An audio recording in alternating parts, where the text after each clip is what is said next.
jelasin ya, saya perlu jelasin kepada rekan-rekan media melalui kesempatan ini bahwa produk dari klien kami itu pada prinsipnya dari awal saya sampaikan adalah bukan ilegal, ya. Jadi terkesan bahwa selalu klien kami itu dikejar-kejar, dicari kesalahannya dan sebagainya. Contoh misalkan kemarin soal suntik-suntik, lalu sudah saya jawab, bukan itu tidak berdasarkan apa yang disampaikan, lalu kemudian penindakannya ada di klinik. Nah sekarang ada lagi isu-isu yang sepertinya menyalahkan dan menunjukkan klien kami. Nah, jadi begini, saya perlu jelaskan bahwa produk klien kami, apapun itu mereknya, pertama sekali bahwa itu beredar berdasarkan hasil notifikasi dengan tahapan pre-market dan post-market, sebagaimana ketentuan Peraturan BPOM nomor 21 tahun 2022. Nah, ada empat tahapan ya, empat tahapan yang disebut empat tahapan DIP ya. Saya coba bacakan di sini ya.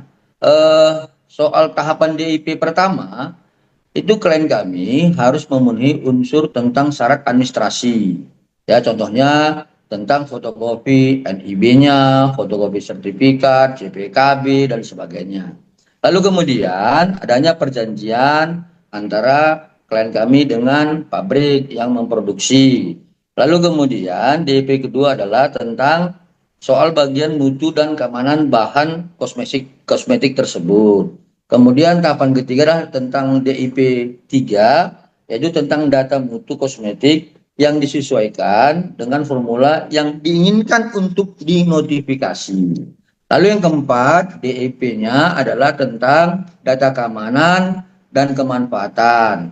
Lalu setelah tahapan DP 1, 2, 3, 4 sudah dilalui, maka dikeluarkanlah yang namanya notifikasi atau izin edar. Nah, kalau kemudian ada informasi yang menyatakan bahwa soal repackaging dan sebagainya, ini harus dipahami. Klien kami itu kan memaklonkan produknya kepada pabrik. Lalu kemudian, anggap ini contoh ya, contoh. Dia memaklonkan produknya di pabrik dengan 1 juta pieces, misalkan. Lalu kemudian dalam waktu ini NA itu masanya itu ada 3 tahun, ya 3 tahun. Lalu kemudian dalam durasi 3 tahun itu, yang 1 juta pieces itu belum habis. Nah, anggaplah katakan ada 200.000 lagi atau 300.000 lagi, itu harus melalui tahapan kembali untuk mendapatkan NA-nya. Soal DIP 1, DIP 2, DP 3, DP 4. Nah, kalau kemudian ada mengatakan mengganti, ada melakukan dikatakan repackaging. Nah, jadi sebenarnya itu pembaharuan. Yang dulunya NA-nya yang 3 tahun kemarin dengan 1 juta pieces hanya laku sekian, sisanya diperbaharui lagi berdasarkan peraturan BPOM nomor 21 tahun 2022. Nah, itu sebenarnya tentang data-data informasi. Nah, kalau kemudian ada yang menyatakan ilegal diganti begini, nah kalau kalian temukan itu salah, laporin. Saya bilang kan laporin, saya akan siap menghadapinya. Seperti itu dia untuk pertanyaan yang pertama ya. Oke, berarti dalam artian ini hanya mengganti pembaruan aja ya, Bang, bukan ilegal ya, Bang, sesuatu yang ilegal ya. Jadi mesti dipahami juga bahwa ini hanya Bukan. mengganti. Bukan, ini perpanjangan NA-nya. Karena kemarin berapa pieces, ya kan? Tidak habis. 3 tahun masa periode NA-nya, masa badan POM-nya. Udah habis kan? 3 tahun. Lah, terhadap yang sisa kan harus dinotifikasi lagi. Berdasarkan DIP 1, 2, 3, 4. Nah, lalu kalau kemudian itu diganti nomor NA-nya dengan yang baru, nah memang itu peraturannya. Itu peraturannya gitu loh. Jadi saya heran ini, kok banyak sekali yang berpendapat seperti pendapat hukum tapi tidak paham hukum gitu loh. Jadi tolonglah kalau memang saya itu salah dalam berpendapat tentang produk klien kami terkait peraturan BPOM nomor 21 tahun 2022, silakan laporkan klien kami berdasarkan Peraturan Presiden Nomor 80 Tahun 2017 dan ke penyidik sebagaimana ketentuan Undang-Undang Nomor 2 Tahun 2002. Seperti itu. Oke, Bang. Abang lihat di sini gak sih bahwa memang ada unsur kesengajaan eh, atau memang ada buzzer-buzzer yang memang menginginkan untuk ya Dr. Reza bertanggung jawab atas atas masuknya Niki, Bang. Kalau itu Sehingga saya kurang isu itu saya kurang tahu ya. Saya kurang tahu soal itu. Saya kurang tahu. Tetapi yang pasti dengan seringnya ada yang mengganggu ya tentang soal kedudukan hukum klien kami sebagai pemilik brand owner, maka kalau begini-begini terus ya kami akan lakukan upaya-upaya hukum. Ya jadi jangan nanti begini. Klien kami terus diserang di media sosial, dijelek-jelekan dengan dasar hukum yang tidak jelas, dengan fitnah, dengan berita bohong. Lalu apakah kami harus diam? Lah, kami kan nggak harus diam. Kami sebagai kuasa hukumnya akan memberikan nasihat-nasihat hukum terhadap klien kami, dan kemudian klien kami itu melakukan upaya-upaya hukum. Jangan juga dong ketika klien kami melaporkan dengan upaya-upaya hukum, jangan dibilang sedikit-sedikit melapor, sedikit-sedikit melapor. Memangnya yang menyerang itu punya kesadaran hukum atau tidak? Seperti itu. oke, Bang. Ya, ini kan sudah sekali lagi ini kan udah kemana-mana ya, Bang. Sebetulnya bisa dikatakan seperti itu ya, Bang. Udah out of the box lah, udah keluar jalur lah, Bang. Maksudnya udah keluar jalur. Nah, ini muncul lagi kemarin pengacara yang memberikan pesan luar biasa untuk Abang nih, Bang. Sebagai sesama Apa itu? PH, Apa itu? Apa itu? ya untuk janganlah memaksakan seseorang itu masuk ke dalam hukum jika memang tidak terbukti, tidak terlibat atau apapun gitu loh, Bang. Oke, oke. Jadi begini, dalam kesempatan ini saya sampaikan begini. Saya buat analogi ya. Saya menduga ada keterkaitan peristiwa hukum terhadap sebuah pencurian dengan 3 orang atau 4 orang pelaku, misal seperti itu, dengan bukti-bukti yang saya miliki. Kemudian penyidik lalu mentersangkakan 2 orang. Nah, seperti itu analoginya ya. Lalu apakah harus saya diam terhadap yang 2 orang lagi yang belum tersangkakan? Nah, itu analoginya ya. Nah, yang kedua, saya sebenarnya bukan memaksa. Saya juga dengar itu komen-komennya dengan suara tekanan keras di bulan Ramadan dan sebagainya begitu. Ini saya orang Medan, suaranya keras. Ya, tetapi yang saya sampaikan adalah tentang soal azas hukum formilnya. Kenapa? Karena disebutkan di pasal 44 ayat 2 KUHP dijelaskan bahwa barang bukti itu tidak boleh dipinjam pakaikan. Apalagi itu terkait dengan barang bukti elektronik yang penanganannya khusus sebagaimana peraturan Kapolri nomor 6 tahun 2019 di pasal 34, 35 huruf A dan huruf E. Jadi saya kan berpendapat selalu ada dasar hukumnya. Nah, jadi kalau dasar hukum yang saya sampaikan kemudian berbentuk pendapat dibantah lagi dengan pendapat yang tidak punya dasar hukum, ini kan negara kita ini kan jadi hancur lebur begitu. Silakan berpendapat, tetapi punya dasar hukum. Dan kalau kemudian, ya saya juga dengar itu bahwa Dr. O adalah jembatan. Lah, kan sudah diakui bahwa Dr. O itulah jembatan. Pasal 55, pasal 56, itu kan unsurnya jelas. Ya, ada Don Plegen, ada Medal Plegen, ada Plegen. Jadi kalau kita misalnya izin ya para rekan-rekan sejawat saya, senior saya hormatnya bahwa ketika kita menyampaikan sebuah pendapat itu harus dasar hukumnya. Saya menyampaikan pendapat itu berdasarkan KUHP. Saya keberatan peristiwa hukum 27 Oktober, 13 November, 14 November, 27 November terputus dengan pinjam pakai barang bukti elektronik. Sementara barang bukti elektronik itu sebagaimana pasal 44 KUHP ayat 2 tidak boleh dipinjam pakai dan penanganannya khusus.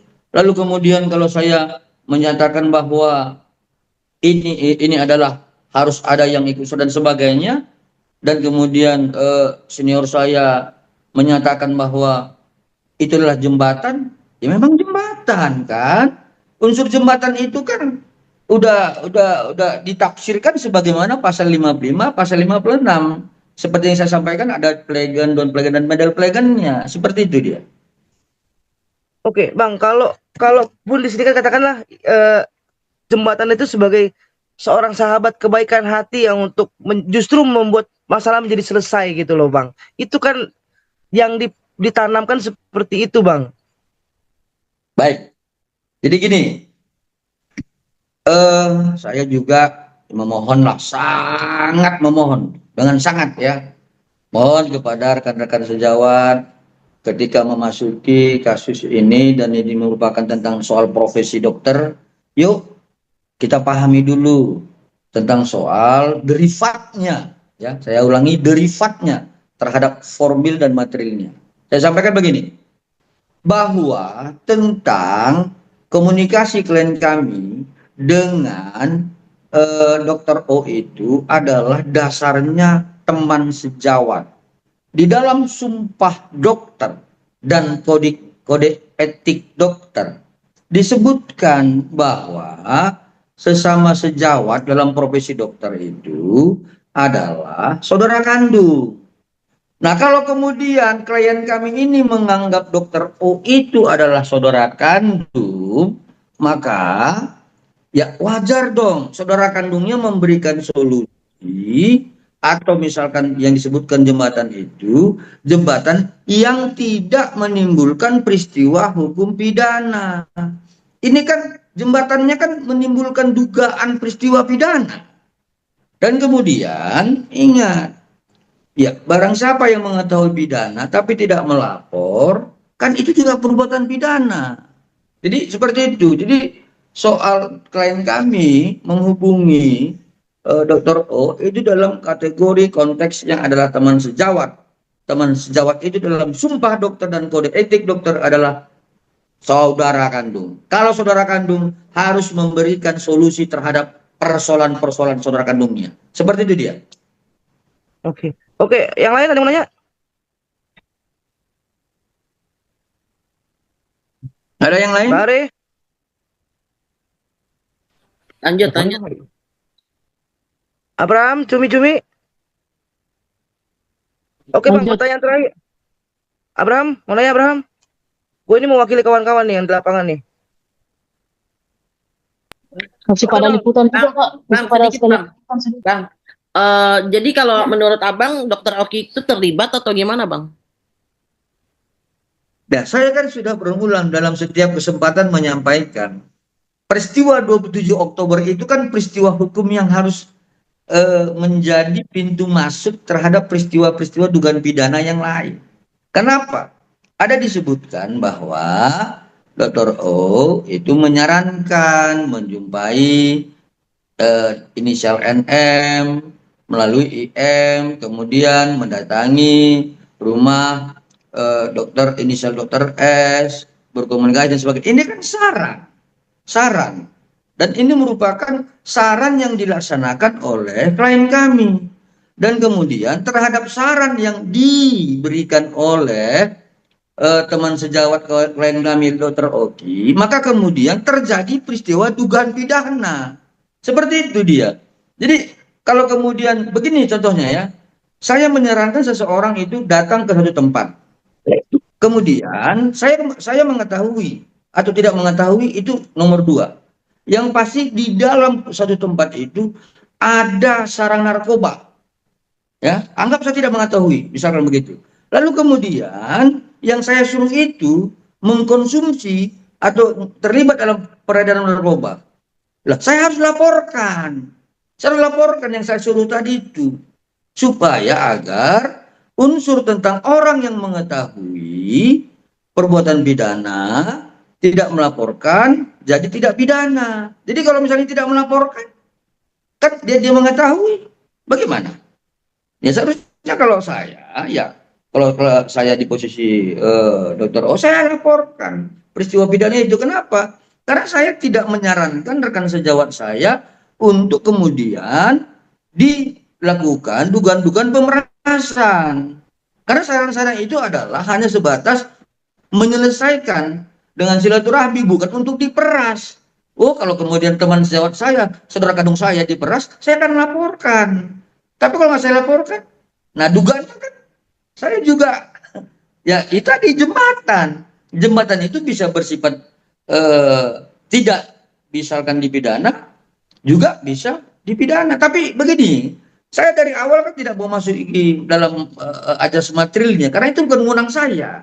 Itu wewenang dari majelis hakim, wewenang dari penuntut umum, wewenang dari kuasa tersangka. Tapi kalau kemudian ini digiring seperti itu, saya ya mencobalah, izinlah para senior, para rekan saya cobalah berpendapat, selalu apa namanya, saya mencoba untuk menyamakan pendapat kita agar pendapat itu berdasarkan hukum normatif. Ada dasar hukum kita untuk berpendapat. Seperti itu dia. Oke, Bang, sorry, maaf tadi baru bergabung lagi. Ini kan lagi